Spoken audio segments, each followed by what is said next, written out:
Λιδία, για πες πάλι τι θα κάνουμε στο Λύκο. Άμα έρθει. Αν έρθει στο σπίτι μας. Πες μου. Να το φτιάξουμε το μαξιλάρι σωστά. Για πες.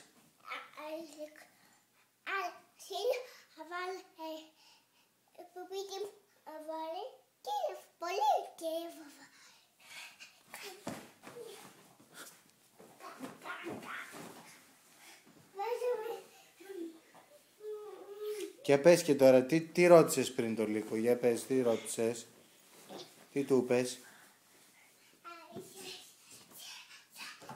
τι του είπες πριν, κάτι.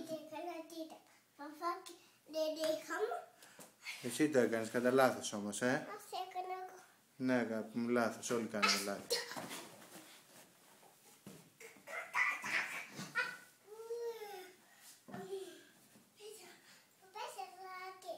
Ναι, πρόσεξε να μην χτυπήσεις, Σιγά σιγά τώρα.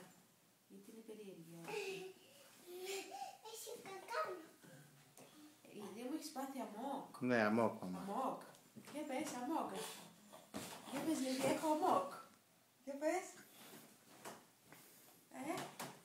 Έχω πάθει αμόκ.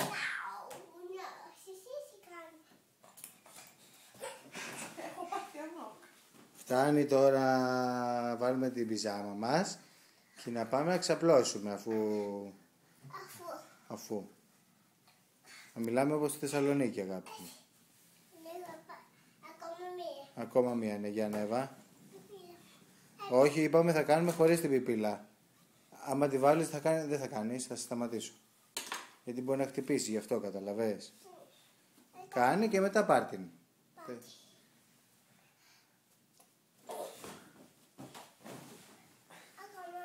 Τελευταία. Για να σε δω. Θα μας πεις και ένα τραγούδι πριν κάνεις την τελευταία σου βουτιά.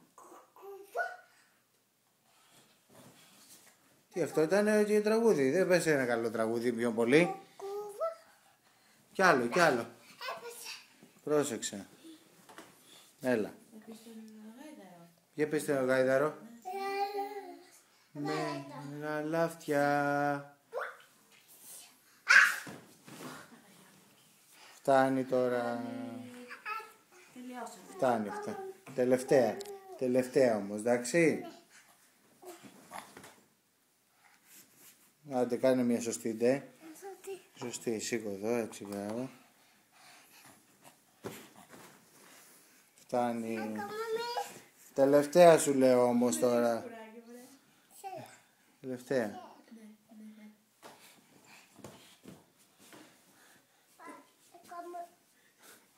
Τι ακόμα, αφού δεν μπορείς να κάνεις τώρα, κουράστηκες. Δεν κουράστηκες. Κοίτα εδώ. Μπράβο.